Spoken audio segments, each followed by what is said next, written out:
yang baru di FK UNER Internasional ini program double degree. Jadi UNER ini kerjasama sama Melbourne University. SBMPTN-nya keterima nggak?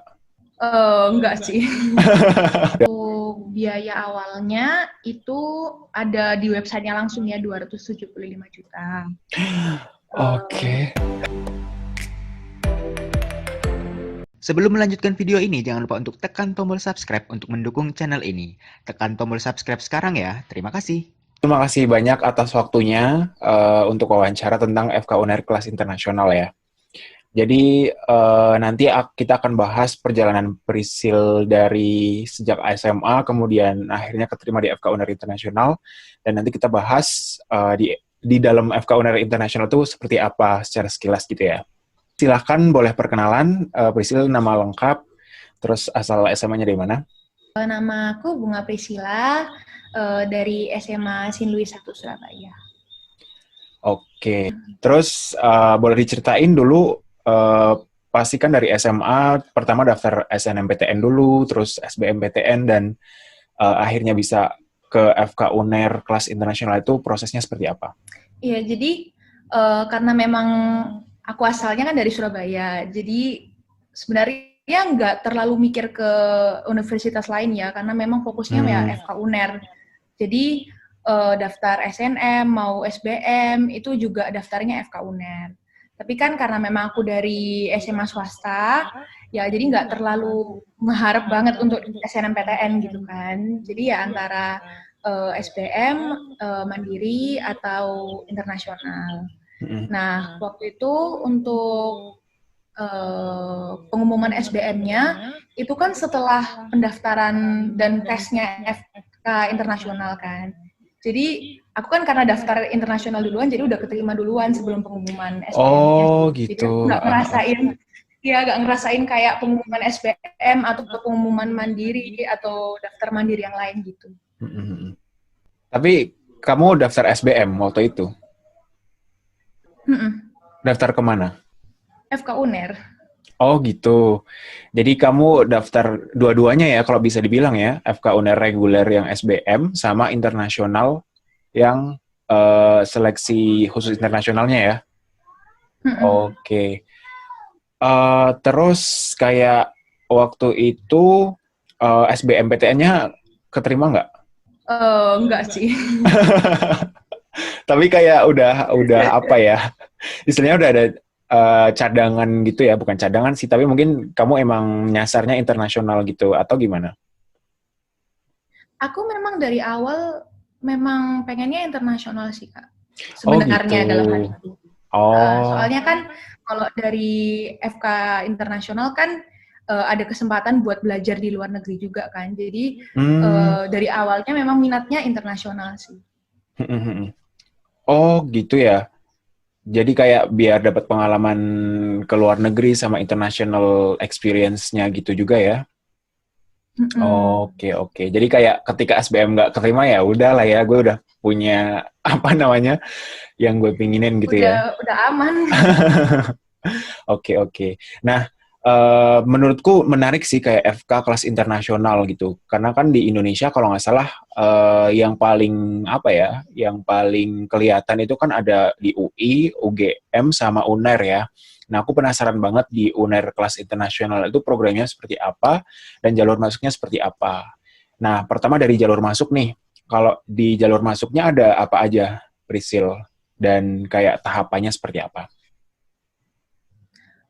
Jadi kan FK UNER Internasional ini kan ada 2 tahap kan. Jadi ada tahap 1 sama tahap 2. Tahap 1 itu yang sebelum SBMPTN, yang sebelum pengumuman SBMPTN, tahap 2 yang setelah pengumuman. Nah, aku kan daftar yang tahap 1. Nah, tahap 1 itu sebelum tes pasti kan daftar dulu kan. Nah, requirements-nya itu ada sertifikat TOEFL atau IELTS.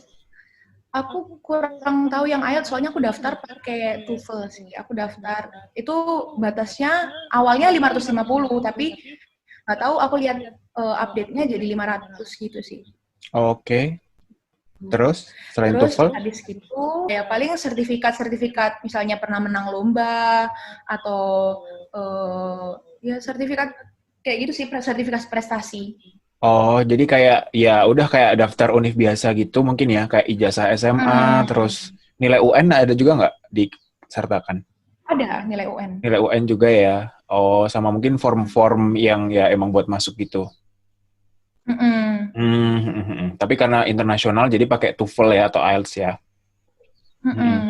Nah, terus kalau udah ke submit berkasnya semua, terus tahap berikutnya apa? Tes tulis. Tes tulis ya. Nah, itu apa aja materi yang diujikan dan gimana? Nah, tes tulis ini dari website pertama yang aku baca dan apa yang tertera di kotak apa ya kart ujiannya itu ya matematika, fisika, kimia, biologi, terus TPA kan kayak ujian mandiri gitu, tapi dalam bahasa Inggris. Tapi beberapa hari menjelang ujiannya itu ada pemberitahuan kalau misalnya disuruh print lagi, dan di print itu di kartunya ada di bagian ujiannya itu ya cuman diujikan TPA. Nah masalahnya kan aku nggak jaga-jaga gitu ya, jadi aku tetap belajar semuanya. Tapi memang pada hari H yang diujikan untuk tes tulisnya ya cuman kemampuan TPA itu. Oh iya, jadi waktu di UNER cuma TPA doang? Kayak matematika, fisika, kimia gitu nggak diujikan? Iya, pada tahunku aja, tahun sebelumnya semuanya diujikan ya kayak biasanya gitu. Berarti kayak UTBK tahun ini ya, kayak TPS doang gitu kan tahun ini? Mirip UTBK tahun ini. Oh, terus yang kayak TPA waktu kamu tes itu juga sama ada bahasa Indonesia, bahasa Inggris gitu juga nggak? Teks-teks gitu? Bahasa Inggris semuanya. Tapi TPA-nya itu agak apa ya? Agak lebih susah daripada TPA yang biasanya sih kalau menurutku. Oh gitu. Jadi kan kita udah tahu model-model TPA yang buat SBMPTN kan. Ini lebih ke arah TPA yang gimana ya, susah jelasinnya juga sih. Tapi memang modelnya tuh nggak sama kayak TPA-nya SBMPTN dan Oke. TPA yang lainnya sih. Jadi kalau bisa dibilang ya seleksi tulisnya cuman TPA tapi dalam bahasa Inggris ya. Nah, kamu belajarnya dari mana? Kayak TPA yang kamu bilang kan beda sama TPA biasa ya? Ya, awalnya kan aku nggak mikir tes TPA doang kan.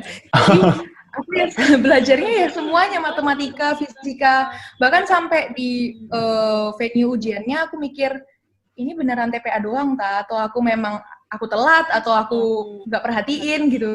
Jadi aku nggak ikut ujian yang lain atau kertasku kurang gitu. Oke. Jadi kamu kayak belajar materi matematika, fisika, kimia, biologi, tapi apa yang diujikan mah cuma TPA gitu ya? Oke. Tapi untung sih karena nggak tahu ya, kayak feeling aja. Aku memang suka ngerjain TPA kan dari awal karena memang untuk SBM kan TPA juga penting kan, nyumbang poin yang lumayan gitu. Jadi selain persiapan yang itu, kemampuan IPA juga sebenarnya kamu juga persiapan TPA juga waktu itu berarti. Nah, ini kan kamu berarti udah lolos seleksi tertulis gitu.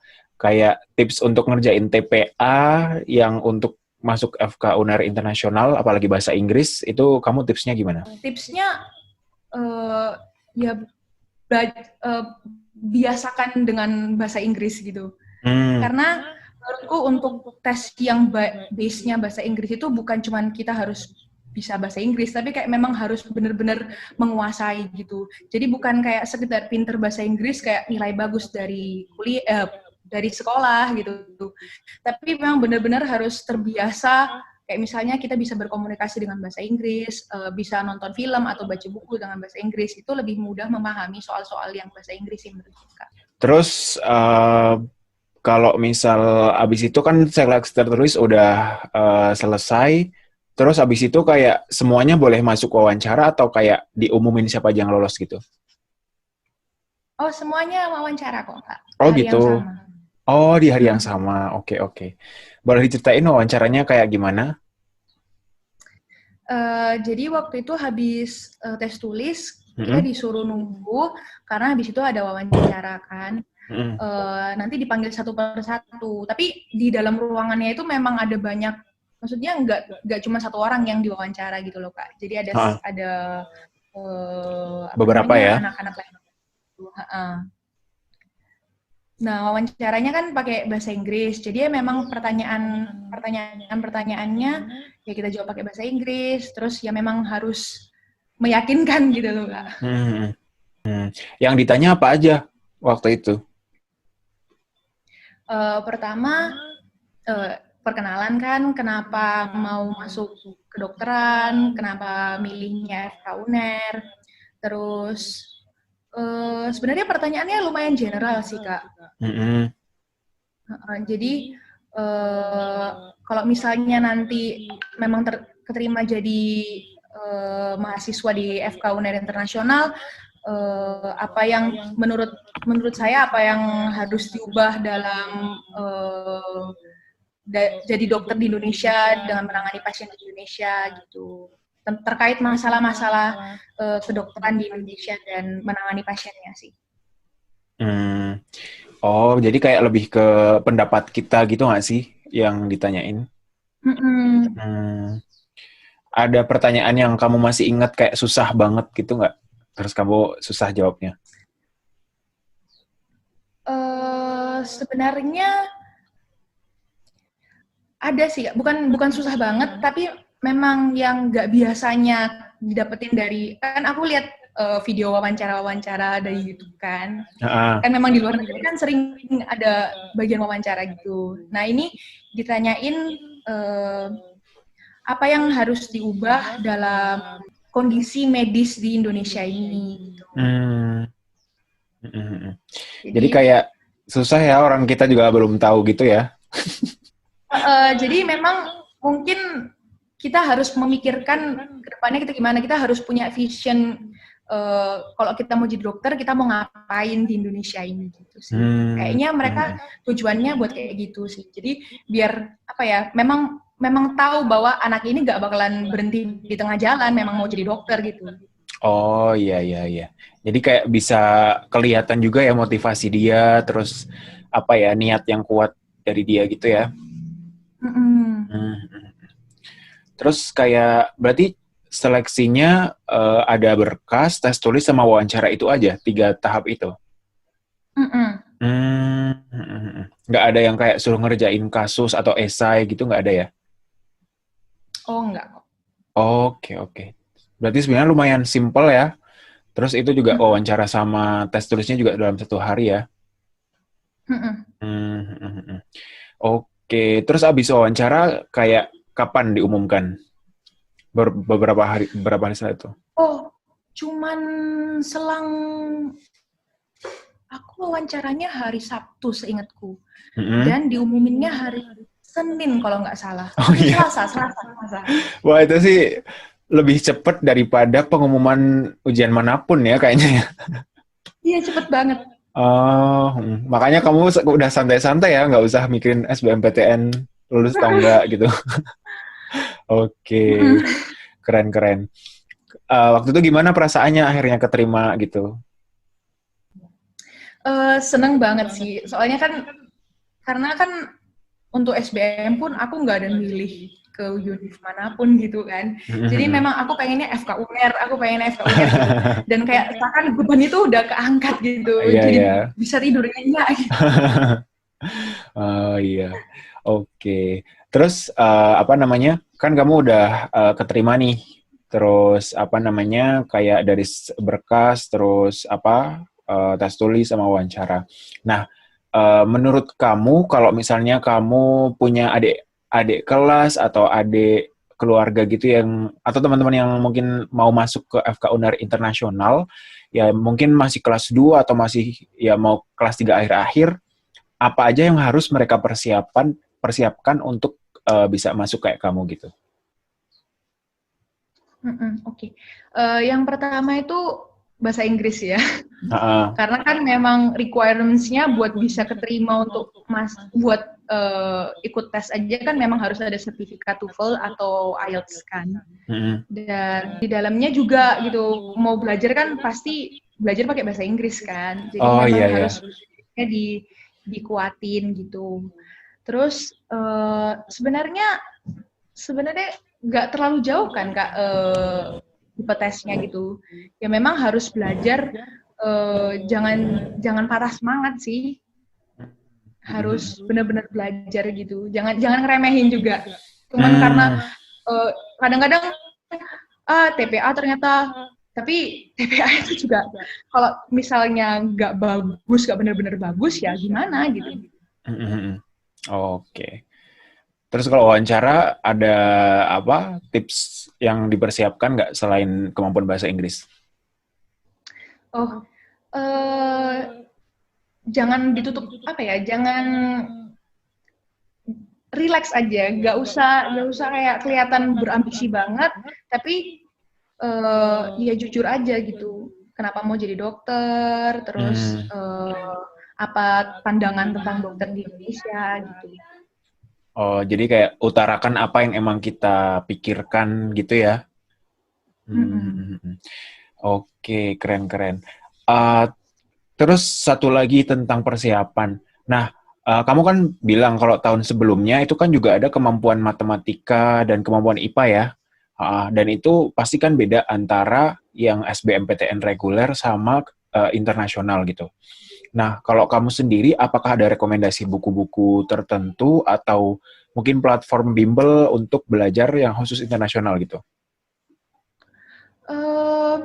Sebenarnya kalau misalnya khusus yang internasional sih Kak, aku sebenarnya nggak ada platform khusus ya. Tapi aku memang kalau di Google cari-cari aja kayak TPA basis bahasa Inggris, biasanya itu muncul gitu. Jadi, mau dari tes di universitas mana, itu kan sebenarnya kan bisa melatih diri kita juga gitu.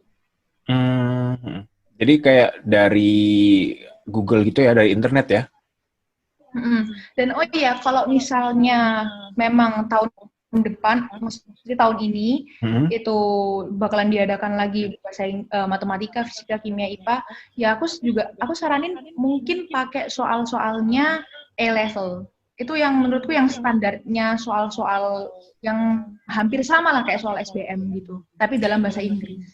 Soal apa tadi? A-level itu apa sih? A-level itu tes untuk biasanya dipakai di Singapura ya Kak, tapi asalnya memang dari Inggris sih. Jadi itu memang bukan kayak UN sih, kayak tes kemampuannya mereka sih Kak. Gitu. Tapi itu isinya kemampuan matematika sama IPA isinya.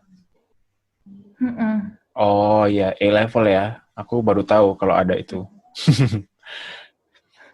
Tapi juga harus diseleksi sih Kak, soalnya ada beberapa bagian A-level yang memang agak lebih susah dibandingkan soal SBM dan mungkin agak nggak mungkin buat diujikan di sini gitu. Kayak menurutku kan di SMA aku kan memang banyak teman-temanku yang persiapan buat NUS, NTU atau sekolah di luar negeri lain kan. Jadi aku sempat lihat-lihat soalnya mereka.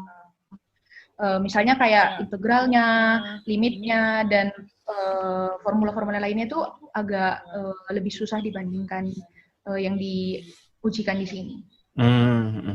Oke, jadi bisa jadi referensi ya selain nyari soal-soal yang mungkin tahun-tahun lalu gitu ya.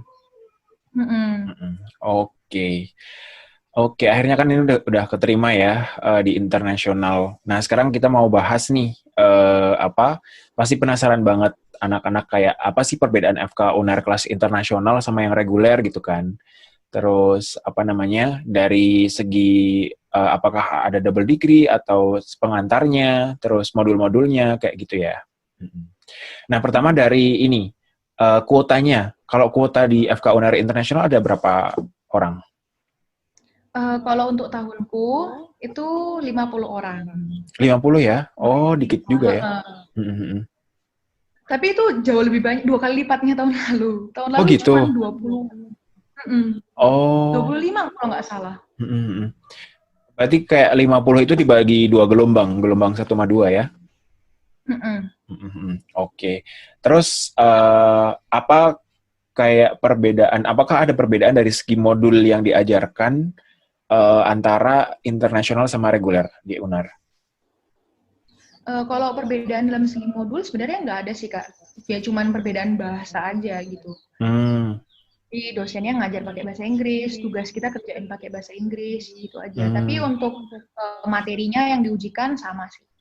Sama ya? Oh iya iya. Tapi kalau di kelas atau kuliah gitu digabung atau dipisah? Dipisah Kak. Oh dipisah ya, karena kalian pakai bahasa Inggris ya. Nah, terus apa namanya kalau di internasional, tadi kan kamu sempat menyinggung ya kalau bakal ada pengalaman di luar negeri gitu, yang mungkin itu nggak ada di reguler. Nah, itu boleh diceritain kayak di luar negeri itu kita berapa lama, terus apa namanya pengurusannya itu seperti apa, terus ke luar negerinya itu kemana gitu. Iya, jadi kalau untuk yang ke luar negeri itu kan di semester 7 kan, itu ke luar negerinya sebenarnya ditentukannya nanti sih Kak. Kita nentuin, kalau misalnya aku dengar-dengar dari angkatan yang lalu kan, ya mereka sepakatnya mau pergi kemana, tapi kan kita sekarang karena 50 orang kan, kita juga susah juga buat nyatuin pendapat mau pergi kemana. Jadi belum ada bahasan sih Kak tentang yang ke luar negeri itu mau kemana. Tapi untuk yang tahun lalu, yang aku tahu sih UNER kerjasama sama bagian-bagian di Jepang, terus ada juga di Belanda, di Australia juga ada. Oh gitu ya. Berarti kalau tahun-tahun sebelumnya itu udah angkatan atas, tahu kamu udah kemana? Pernah kemana aja? Ke Jepang sih Kak, sama ini yang benar-benar lama banget, tapi di Belanda juga pernah gitu.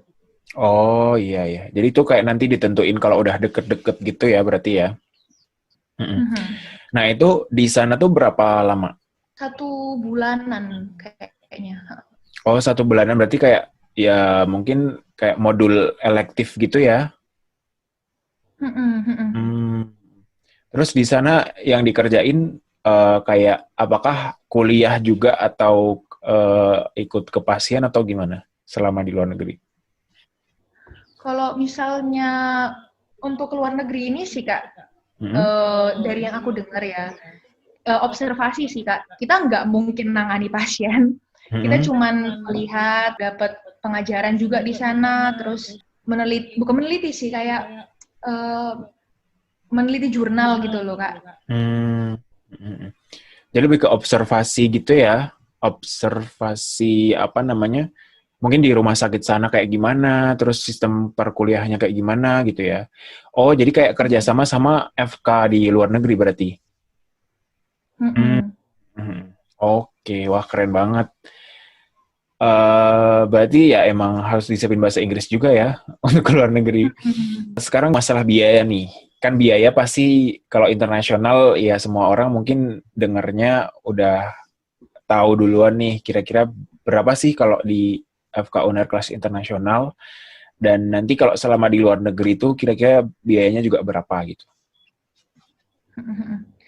Kalau untuk FK UNER internasional, untuk biaya awalnya itu ada di websitenya langsung ya, 275 juta.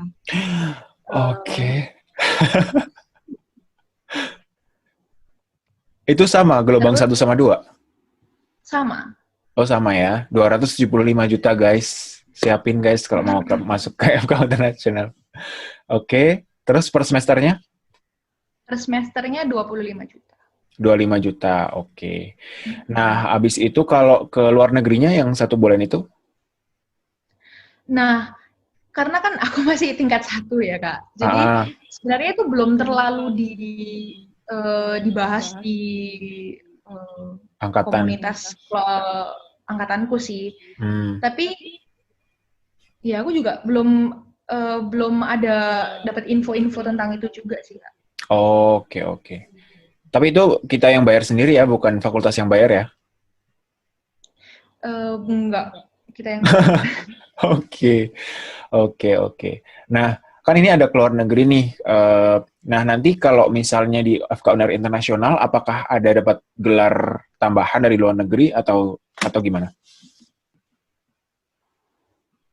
Nah, untuk yang semester 7 ini beda sama double degree, ada program khususnya nih, Kak. Jadi, yang baru di FK Unair Internasional ini program double degree, jadi Unair ini kerjasama sama Melbourne University. Jadi double degree-nya dari sana. Nah, ini bukan wajib sih sifatnya kalau yang double degree, jadi kita daftarin diri kita, seleksi gitu. Oh, hampir kayak UI berarti ya. Kalau UI kan emang dari dulu double degree gitu. Berarti ini Unair juga ada, tapi opsional ya, nggak wajib ya? Baru pertama itu tahun ini sih. Tapi misalnya kita daftar nih, misalnya aku kelas internasional, terus aku mau daftar di Melbourne. Nah, itu berangkatnya itu apakah boleh pas semester 5 atau harus semester 7 atau pas semester berapa? Boleh, Kak. Boleh daftar. Jadi gini, pokoknya kita harus selesai semester 4 gitu loh. 4 semester gitu. Jadi kalau kita mau daftarnya semester 5 atau mau daftarnya semester 6 atau mau daftarnya pun setelah jadi SKED pun nggak apa-apa gitu. Yang penting udah selesai 4 semester. Oh, minimal 4 semester ya. Untuk yang daftar double degree ini juga diseleksi sih, Kak. Jadi kayak kriteria seleksinya sih aku belum tahu ya, karena aku kan juga masih tingkat 1, tapi yang aku tahu sih pasti ada wawancaranya juga sih. Ya kayak seleksi mau keluar negeri gitu ya, maksudnya mau daftar univ keluar negeri gitu ya. Tapi kan karena ini udah kerjasama, mungkin akan lebih mudah lah istilahnya, karena kan mungkin udah ada kuotanya juga nggak sih? Keren. Wah, aku baru tahu nih kalau Unair ternyata bisa double degree juga, jadi kayak keren banget. Kamu rencana mau daftar double degree? Amin, rencananya sih. Iyalah, pengalaman. Tergantung situasi dan kondisi sih, Kak. Oke, keren.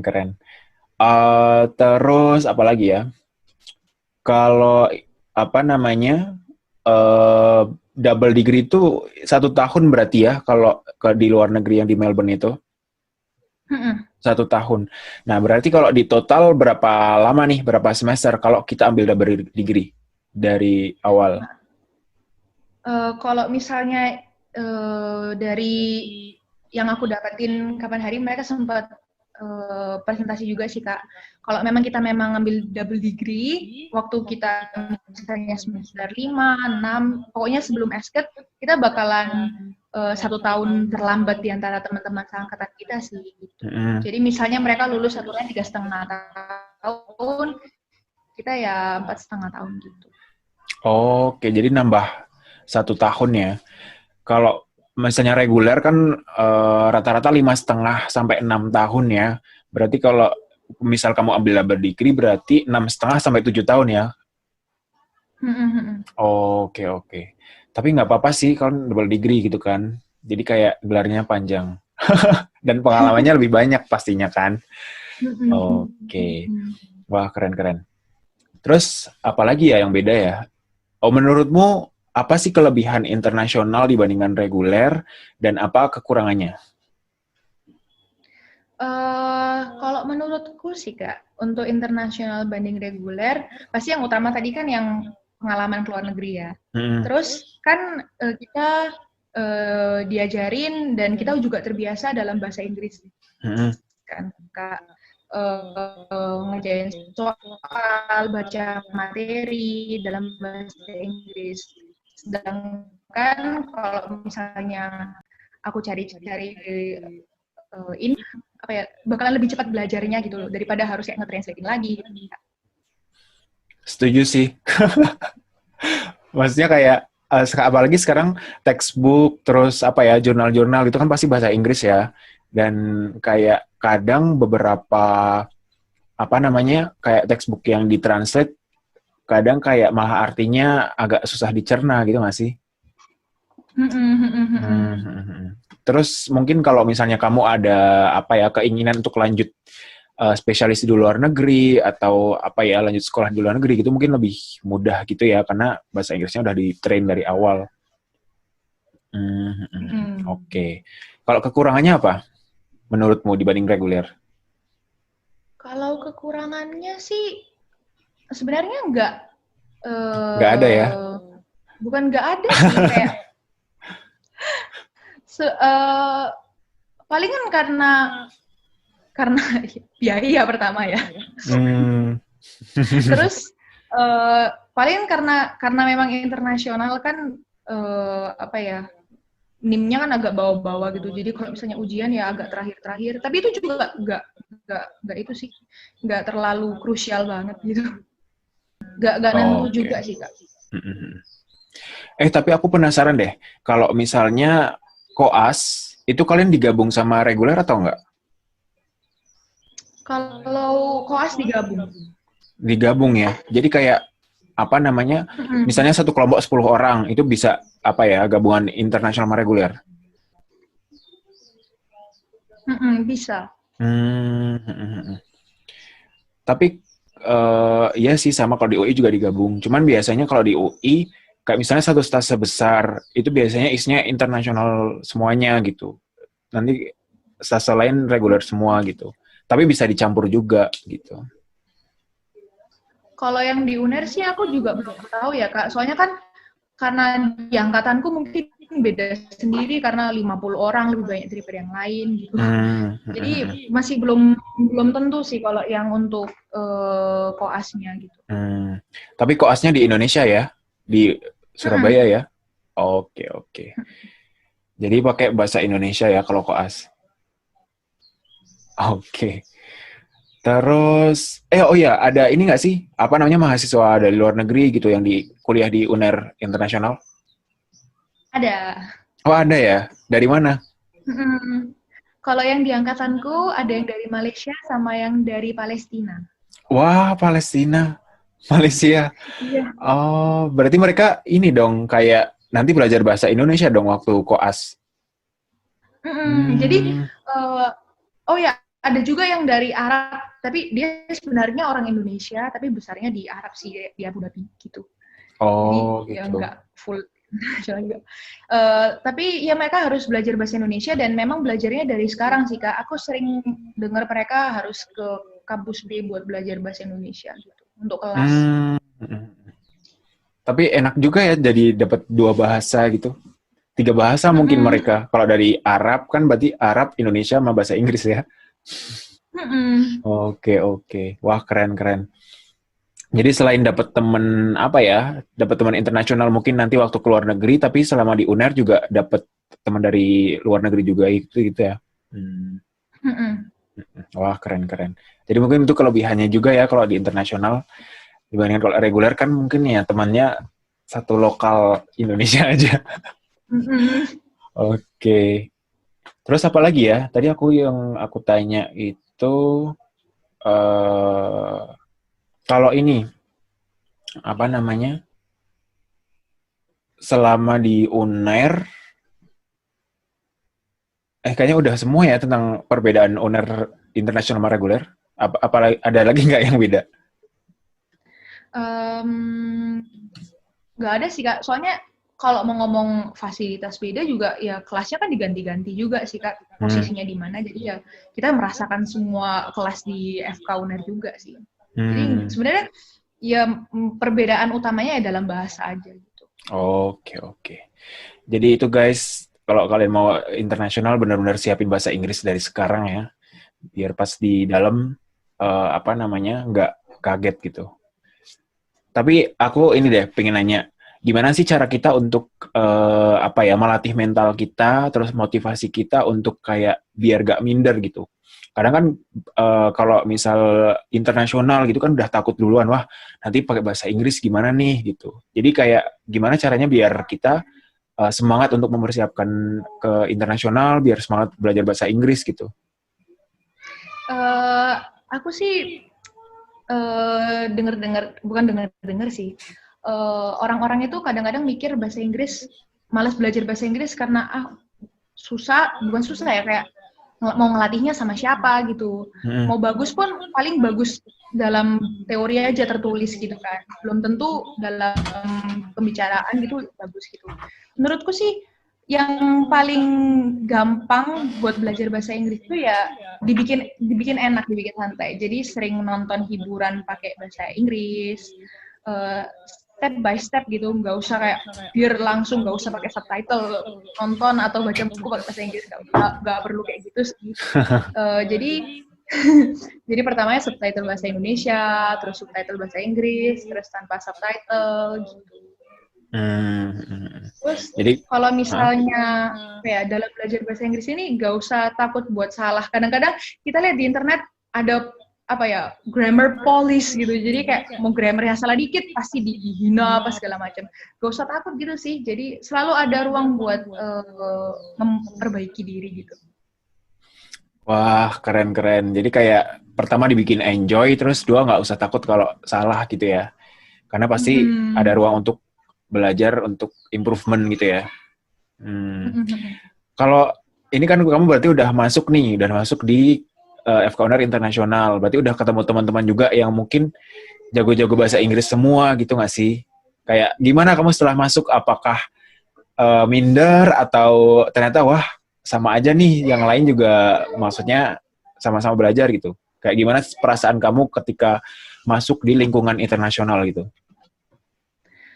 Sebenarnya kalau untuk minder bukan karena gimana ya, kayak semuanya hebat gitu. Tapi minder ya karena memang baru masuk ya. Karena apa ya, imposter syndrome gitu loh. Jadi pantes tak aku di sini atau aku beruntung aja gitu. Ya tapi ya berjalannya waktu ya aku juga nyadar bahwa mereka juga belajar gitu. Mereka ya sama-sama mahasiswa sama kayak aku. Jadi gak usah minder gitu, gak usah kayak nganggep wah mereka lebih superior, mereka bahasa Inggrisnya lebih hebat daripada aku, gak usah kayak gitu. Jadi karena lebih ke baru masuk gitu ya berarti ya. Kalau bahasa Inggrisnya gimana? Anak-anak pas kamu masuk tuh kayak mereka semua kayak ceplas-ceplos ngomong bahasa Inggris gitu atau gimana? Itu misalnya international student ngomong pakai bahasa Inggris semua enggak kok. Kadang-kadang ya kita pakai bahasa Inggris. Iya, jadi bukan anak internasional terus kumpulannya ngomong kayak orang bule gitu, enggak juga. Ya memang kadang-kadang yang pakai bahasa Inggris gitu. Kalau misalnya kita lagi nonton atau apa ya komen-komennya pakai bahasa Inggris, tapi ya enggak selalu pakai bahasa Inggris juga. Tapi kalau diskusi pasti pakai bahasa Inggris ya?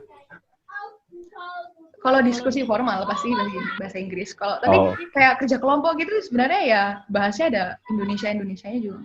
Oke. Wah, mantap. Jadi kayak nggak usah minder, terus dibikin enjoy belajarnya, pasti ada ruang untuk berkembang gitu ya. Oke. Terus mungkin terakhir nih, apa pesan kamu untuk anak-anak yang mau mempersiapkan diri ke kedokteran, terutama FK Unair Internasional? Ya, siapin segala mental dan dan niat ya untuk belajar, karena untuk masuk FK aja ya, untuk masuk FK itu ya memang susah gitu ya. Jangan nyerah deh, jangan patah semangat, dan cari segala kemungkinan gitu, cari segala jalur buat masuk gitu. Jadi NM aja, mau masuk lewat Inter aja, nggak gitu juga, cari segala kemungkinan, pokoknya masuk gimana caranya yang legal. Iyalah, wah keren, inspiratif banget sih. Jadi unik banget ya, internasional gitu. Pengajarnya pakai bahasa Inggris, terus bisa keluar negeri, double degree bisa juga gitu ya. Ini kayak mungkin kalau dari aku udah cukup sih, udah kayak ada gambaran gitu di Unair Internasional itu seperti apa. Dan semoga nanti teman-teman yang nonton bisa lebih tergambar FK Internasional itu seperti apa, dan mereka bisa lebih terbantu kalau mau masuk gitu ya. Ya, jadi semoga anak-anak yang mau masuk dilancarkan, kemudian Priscil juga semoga dilancarkan perkuliahannya ya di Unair, dan semoga nanti kalau ada rencana mau double degree juga semoga dilancarkan. Nanti cerita-cerita juga di YouTube gitu, bikin channel YouTube sendiri biar kayak anak-anak lebih termotivasi gitu kan. Wah, kalau di luar negeri itu kayak gimana gitu. Jadi sekian dari aku. Ya, sekian dari aku. Makasih banyak ya Prisil atas waktunya. Ya, makasih juga Kak atas kesempatannya.